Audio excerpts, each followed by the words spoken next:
So stem cell transplant is still standard of care for the treatment of multiple myeloma patients. Before we go to stem cell transplant, we have to mobilize stem cells for us to infuse them back into the patients. And the way we do that is with currently with G-CSF, so growth factor, and with a class of medications called CXCR4 inhibitors. Currently, we have 2 drugs in that class of medications that are approved by the FDA and that we use in the US, burixafor and motixafortide. So we have to achieve at least 2 million cells to proceed to transplant. So currently with the stem cell mobilizers that we have, there are certain side effects to those medications, mostly diarrhea and infusion-related reactions and things like that. And also the peak stem cell mobilization happens kind of 10 to 12 hours after the drugs are given. So we have to give the drugs the day before the patients start collecting, which can create a little bit of inconvenience for patients and infusion centers.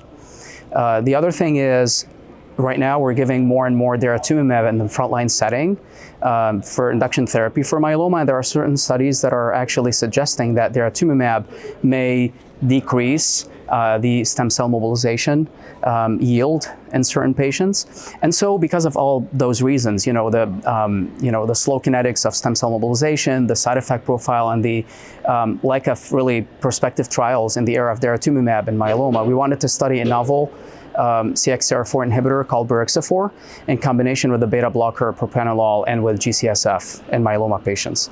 So we know from preclinical and some clinical studies that Propranolol, which is a beta blocker, can actually inhibit beta-2 adrenergic receptors in the bone marrow, which can actually help shift the phenotype in our progenitor cells in the bone marrow from a more myeloid phenotype to a more stem cell phenotype, which is actually good, which may actually increase our stem cells in the bone marrow.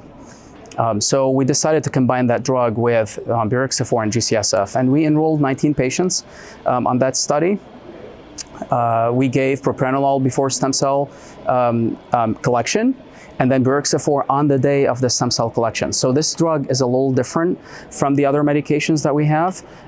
So burixafor causes the stem cells to peak in the blood about an hour after the drug is infused. So it's an IV infusion, and the stem cells actually peak 1 hour later, which is different from the other CXCR4 inhibitors that we have, where the peak mobilization happens after 10 to 12 hours. So it's way faster. So the drug is given in the morning, IV on the day of collection, and then collection, apheresis, happens 45 minutes to 2 hours after. So it starts right away. We don't have to really wait. What we found in that study was that 90% of the patients, or close to 90% of the patients, actually achieved the primary endpoint of at least 2 million cells collected for infusion for stem cell transplant in 2 apheresis sessions. So almost all of the patients collected enough to proceed to transplant in 2 apheresis sessions. And what was really interesting about this study was that the enrolled population, most of them had already received Daratumumab before stem cell mobilization and collection, which is different from the prior CXCR4 inhibitors. The studies did not really enroll patients who received Daratumumab.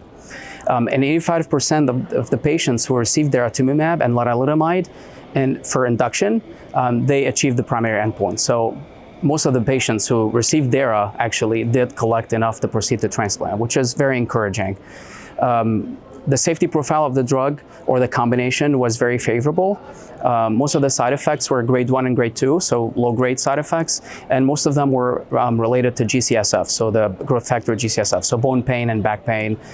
We did see one case of infusion-related reaction that wasn't high grade, it was low grade, and we did see one case of diarrhea, which is different, again, from the drugs that we have currently in the market. So this combination is really promising with favorable safety profile, rapid kinetics of cells, more inconvenient schedule, and hopefully it will proceed to further large studies.